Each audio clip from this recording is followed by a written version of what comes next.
जब हम सोचते हैं कि दुख का कारण गरीबी है, लेकिन सच में सच्चाई कुछ और है। गरीब आदमी कभी दुखी नहीं होता, लेकिन जैसे ही तुलना शुरू होती है ना, दुख वहीं से प्रारंभ हो जाता है।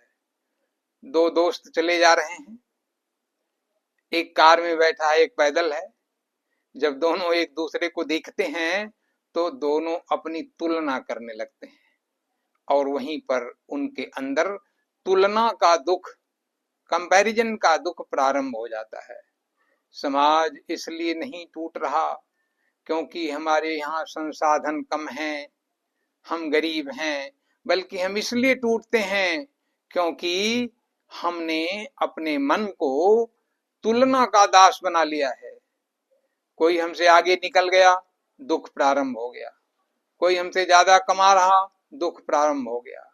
कोई हमसे ज्यादा सम्मान पा गया, स्वस्थ है, समृद्ध है, हमारे दुख का कारण बन जाता है, क्योंकि उसको देखकर हमारे मन में ईर्ष्या पैदा होती है, और वही ईर्ष्या हमें दूरी में बदलने लगती है। हम समाज में लोगों से दूर होने लगते हैं जिनसे हम ईर्ष्या करते हैं, और अंत में समाज को वही दूरी तोड़ देती है।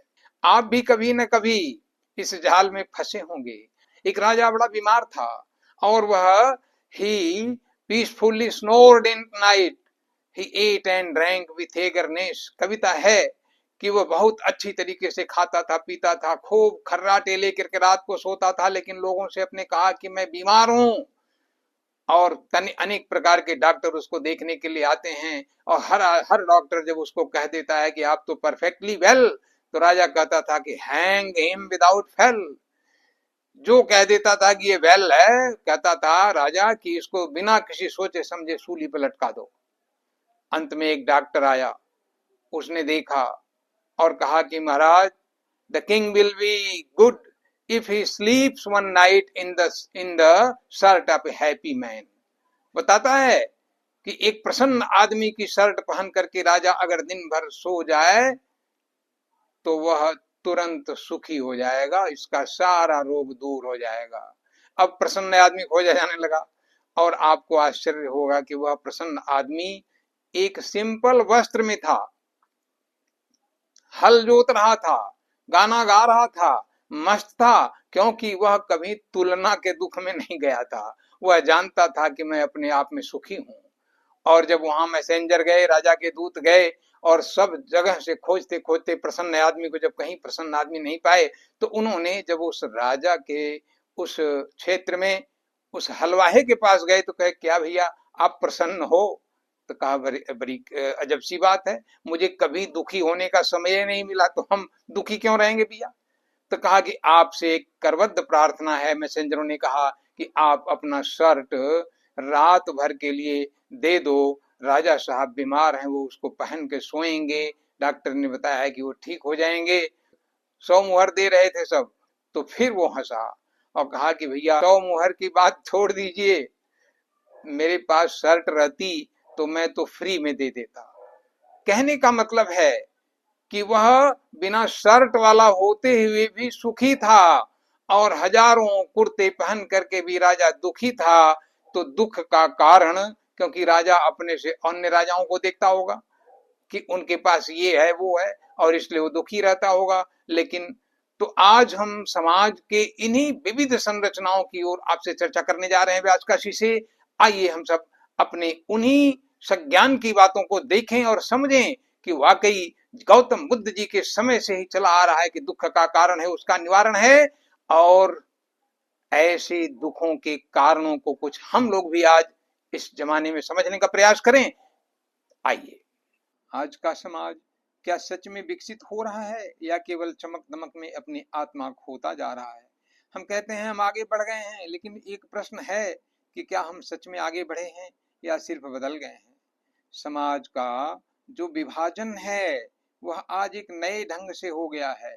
आज का जो विश्व समाज है, पूरा वैश्विक समाज, वो जाति पात रंग भेद ऊंच नीच से ऊपर उठ गया है। एक शिक्षित वर्ग बन गया है, एक अशिक्षित वर्ग। बस द्विधा विभाजन है, दो ही विभाजन समाज में रह गया है। एक तकनीकी से युक्त वर्ग है, एक तकनीकी विमुक्त वर्ग है। एक सुविधा संपन्न वर्ग है, एक वंचित वर्ग है। कहा न गया कि जग पीड़ित है अति सुख से, जग पीड़ित है अति दुख से। एक सुख में है, एक दुख में है। और सुख और दुख की बात क्या करनी है, ये विभाजन बराबर बराबर का नहीं है, ये 40 और 60% का विभाजन है। ग्रामीण वंचित समाज की महिला को आपने कभी देखा? वह आज भी शिक्षा से दूर, तकनीकी से दूर और ढोंग ढकोसलों में जकड़ी हुई, वह केवल एक व्यक्ति नहीं, पूरे समाज की पीड़ा का प्रतीक बनी हुई है। पशु पंछी आज पूरे समाज की पीड़ा के प्रतीक बने हुए हैं। आज हम देखें कि कभी भी गरीबी घातक नहीं होती, विषमता घातक होती है। विषमता क्या है? हम अपने अगल बगल से जब तुलना करते हैं अपनी, और हम अपने को कहीं हीन दीन पाते हैं, तो वही विषमता जनित दंश व्यक्ति को एकदम अंदर से तोड़ देता है। वह विषमता पीड़ित व्यक्ति, गरीबी से तो वह जूझ लेता है, लेकिन विषमता पीड़ित व्यक्ति अंदर से टूट जाता है। मन में उसके खालीपन आने लगता है, उसकी पहचान ही जैसे छीन लेती है विषमता। परंपरा से वह जुड़ नहीं पाता और भविष्य से लड़ने का साहस नहीं दे पाती। ऐसा समाज सेकेंड हैंड विचारधारा, दूसरों की विचारधाराओं को अपनी खुशियों के लिए अपनाने लगता है। ना उसे अपने धर्म की गहराई पता होती है, ना अपने इतिहास का अभिमान होता है। बस भ्रम और तनाव और भटकाव में वह समाज का एक ऐसा हिस्सा बन जाता है जो राष्ट्र के लिए घातक हो जाता है। आज समाज क्या बन गया है? ग्रामीण समाज, शहरी समाज, नारी समाज, पिछड़ा समाज, वंचित समाज, पर्वतीय समाज, जंगली समाज, ये सब जो समाज हैं, ये बिखराव है समाज का।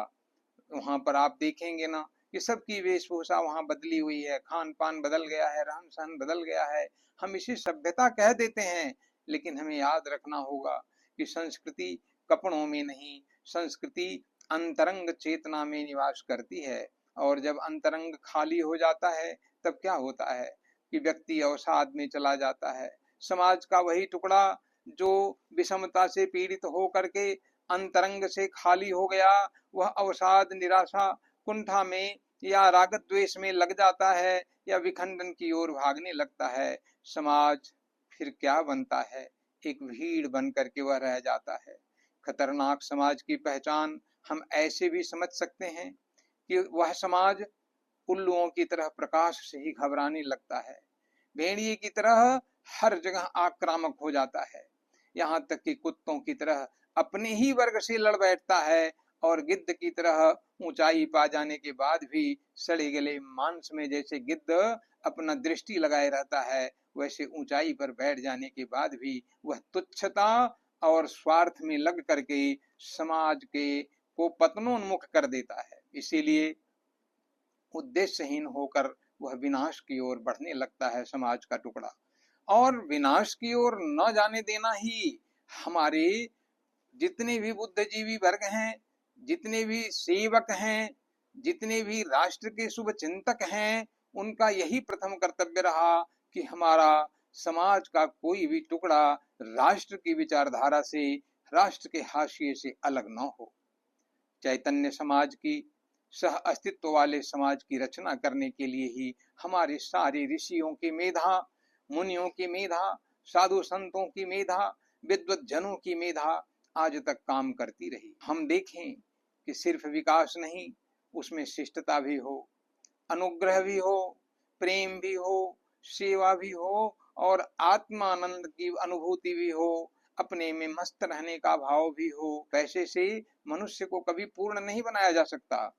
मनुष्य पूर्ण वही होता है जिसमें सेवा का भाव होता है। आप हनुमान जी को देखिए ना, उनके पास क्या था? ज्ञान की संपन्नता थी, बल की संपन्नता थी, लेकिन सेवा का भाव था। उन्होंने कभी विनाश नहीं किया, वे पूजे गए। आज समाज की ऐसे ही लोगों की जरूरत है जो शक्तिशाली हों लेकिन सेवाभावी हों। और हम घर तो बना रहे हैं, मकान भी बना ले रहे हैं, लेकिन क्या हम समाज बना रहे हैं? हम विकसित भारत की बात करते हैं, लेकिन क्या हम विकसित समाज बना रहे हैं? अगर समाज रिक्त हो गया तो विकास भी विनाश बन जाएगा। हमें ऐसा समाज बनाना है जहां तकनीकी हो लेकिन संवेदना भी हो, जहां प्रगति हो लेकिन संस्कृति भी हो, जहाँ शक्ति हो लेकिन सेवा भी हो, तभी हमारा समाज केवल जीवित नहीं रहेगा, बल्कि वह पूरे विश्व के लिए एक प्रेरणा बनेगा। हर जगह हुआ व्यक्ति सैकड़ों सोए हुए लोगों के बीच में दीपक की तरह होता है। भगवान बुद्ध जी ने कहा था अत्त दीपो भव, और वह जब जलता है तो भले ही उसके दीपक तले अंधेरा रह जाता है, वह कभी कभी गरीब बना रह जाता है, समाज में पद प्रतिष्ठा नहीं पाता है, लेकिन वह न जाने कितने लोगों को उनके जीवन में उजियाला घोल देता है। समाज भाषण से नहीं आचरण से बनता है। गंगा मैया आप सबके मन को पवित्र करें। माता अन्नपूर्णा आपके जीवन में संतुलन और संतोष का भाव जगाएं। विंध्याचल माता, अष्टभुजी माता महारानी आपके शरीर में शक्ति दें, और बाबा विश्वनाथ जी आपको विवेक से जागृत करें, आपका विवेक समय पर जगे, क्योंकि यही समय है, सही समय है। व्यास काशी से आपका जो संबोधन हो रहा है, यूट्यूब से हो रहा है, वह व्यवसाय नहीं है, यह एक संकल्प है या मिशन है, पता नहीं चल पाता, इसका निर्णय आप करेंगे। लेकिन हम सब एक बात को अगर आसानी से समझ लें तो आज दुनिया भारत को जय जयकार करने लगेगी, और कर भी रही है। व्यास काशी काशी की राजधानी रही है, काशी चेतना और परंपरा तथा जागरण की धरती रही है। यदि हमें समाज को बनाना है तो हम भीड़ ना बने, हम जरा सोचें, हम समझें, हम किसी भी कार्य को करने से पहले रुकें और अपने बड़े बुजुर्गों से, जीवन मूल्य सिद्धांतों से, अपने संविधान से ये आदेशित होने का प्रयास करें कि क्या हमें इस कार्य को करने की इजाजत हमारा संविधान, हमारा जीवन मूल्य, संस्कृतियां, परंपरा देता है। हम भीड़ का हिस्सा ना बने, हम गुमराह ना हो, और इस प्रकार से हम भारत के पशु पंछियों के लिए भी, नदी नाले पोखर तालाबों के लिए भी, क्या क्योंकि वृक्षों की जड़ें भी पानी पा सकें, इसके लिए हमें पानी का संचयन करना होगा। गर्मी का दिन आ रहा है, हम सभी लोग सजग हों, और इस प्रकार से अगर हम अपने आसपास के वातावरण को केवल सुधार लेते हैं, हर नौजवान को अगर उसके प्रतिभा के अनुसार माहौल दे देते हैं, तो हम देश की अच्छी सेवा कर सकेंगे, और भारत विश्व का एक प्रमुख मार्गदर्शक बनने की स्थिति में है। हम आप सभी लोगों से करबद्ध प्रार्थना व्यास काशी से कर रहे हैं कि आप सभी लोग में से जो दो चार ऐसे हैं जो सेवा भाव से डट पड़ते हैं, उन्हीं को माहौल दे दीजिए। गुप्त जी ने कहा था ना कि जग पीड़ित है अति सुख से, जग पीड़ित है अति दुख से, मानव जग में बट जाएं सुख दुख से और सुख दुख सुख से। हम सबकी पीड़ा को समझें, समझने वाले बने, संवेदनशील बने, और भीड़ का हिस्सा न बने।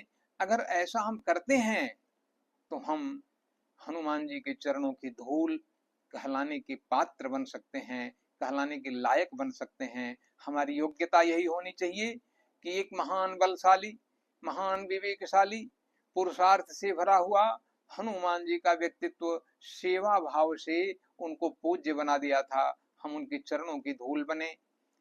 कलयुग के वो प्रधान देवता हैं, सबके दुखों को दूर कर रहे हैं, लेकिन वे हमारे समझ से, व्यास काशी के समझ से ऐसा लग रहा है ना कि जो दूसरों के दुख को देखकर दुखी होकर उनके लिए खड़े हो जा रहे हैं, उन्हीं के साथ हनुमान जी की अद्भुत शक्ति लगती है, और वही आज इस धरा की जरूरत है। धन्यवाद, आपने हमारे चैनल को सुना।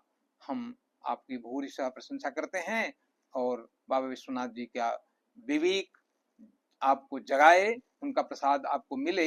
जय श्री राम, जय भारत माता।